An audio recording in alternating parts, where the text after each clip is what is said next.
Bienvenue à Technor, mon nom est Stéphane pour Zone Accro. Donc cette semaine, on va vous parler de la Wii, qui est la 5e console de jeux vidéo du fabricant Nintendo, qui est de même génération que la PlayStation 3 et la Xbox 360, par contre avec des graphiques un peu plus faibles, mais non moins amusants.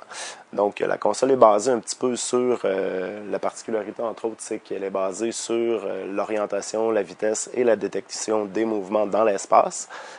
Ceci dit, on peut en apprendre un peu plus en allant examiner ça un peu de plus près. Allons-y! Donc, on a ici une console Nintendo Wii qui a été préouverte pour les besoins de la cause. Donc, je vais vous expliquer un petit peu les composantes.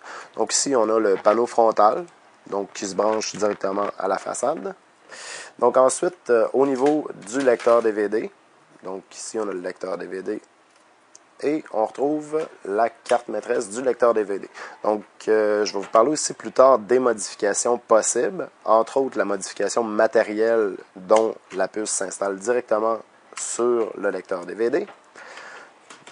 On retrouve ensuite la carte maîtresse qui est vraiment en dessous. On a la fente pour les cartes SD.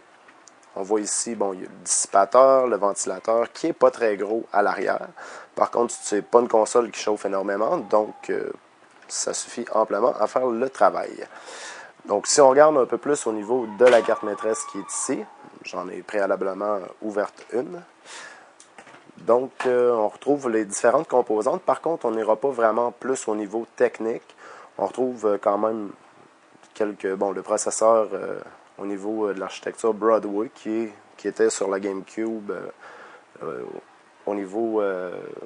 il s'appelait Gecko sur la GameCube. Donc, ça, c'est un dérivé. Il y a pour nom de code Broadway. Et c'est un dérivé quand même du PowerPC de IBM avec une puissance, bien évidemment, un peu plus forte que la GameCube.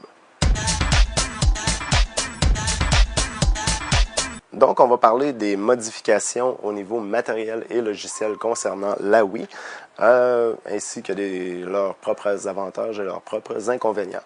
Donc, on va commencer par la modification matérielle qui consiste à installer une puce sur le lecteur DVD directement de la console Wii. Les principaux avantages, entre autres, de cette modification-là, c'est bien évidemment leur simplicité d'utilisation. Parce que quand on met une copie de sécurité dans le lecteur, ça va le lire et ça va faire nécessairement ce qu'il faut que ça fasse. Donc, c'est pas plus compliqué que ça. On peut continuer aussi, au niveau des avantages, à faire les mises à jour de Nintendo, les mises à jour officielles, sans aucun problème. Ça, c'est les principaux avantages. Au niveau des inconvénients, le seul inconvénient que je verrais, ce serait possiblement le prix, qui est un peu plus élevé que celui de la modification logicielle. Donc, ceci dit, au niveau de la modification logicielle, c'est sûr que les principaux avantages, c'est le coût. C'est pas cher. C'est quelque chose aussi qu'on peut réaliser soi-même. Il existe vraiment beaucoup de bons tutoriels sur Internet que si on suit étape par étape, on va assurément réussir à modifier ça, oui, au niveau logiciel. Au niveau des inconvénients, par contre, ça, c'est vraiment, faut faire vraiment très attention parce qu'à chaque fois qu'on joue dans les logiciels ou qu'on modifie au niveau logiciel ou qu'on installe une chaîne ou qu'on enlève quelque chose de ce style-là, il y a un risque, bien évidemment, pour la Wii. Les risques, ça va de ce qui est communément appelé du semi-brick, donc brick du terme genre briquet. Donc, c'est ça, c'est qu'il y a un risque d'endommager soit partiellement ou totalement la Wii. À partir de là, il y a des chances que ça puisse être récupérable, mais c'est jamais garanti. Donc ça, c'est pour au niveau aussi des avantages de la modification logicielle, c'est il existe une panoplie d'excellents logiciels pour la Wii qui sont développés par, bien évidemment, des personnes tierces parties qui n'ont aucun lien avec Nintendo.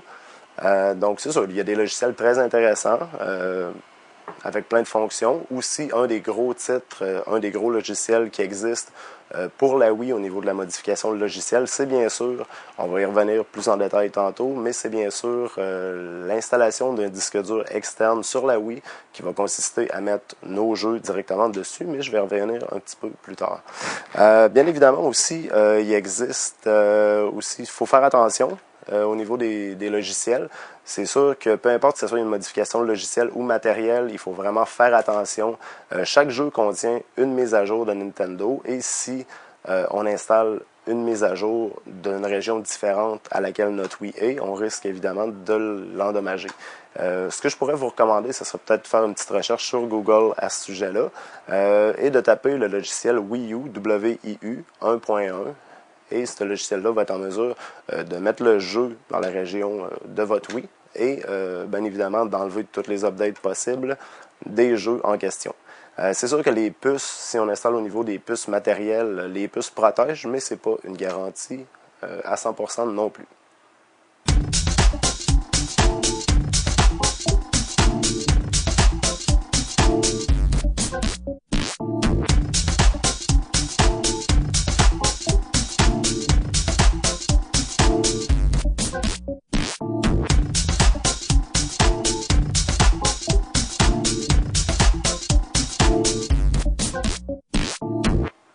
Donc, pour parler un petit peu plus du disque dur qui peut être installé au niveau de la Wii, je dirais qu'il y a aussi vraiment beaucoup d'avantages, comme vous avez pu constater. Le premier avantage, ça va être au niveau esthétique, tout simplement.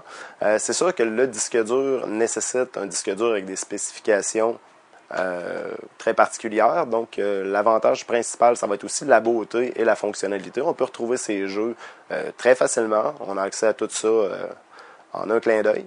Et aussi, bon, peut-être, c'est sûr qu'au niveau esthétique, les pochettes de jeux sont très belles. Puis, si jamais on veut aller aussi chez des amis, c'est quelque chose qui s'emporte plus facilement qu'une bonne pile de CD.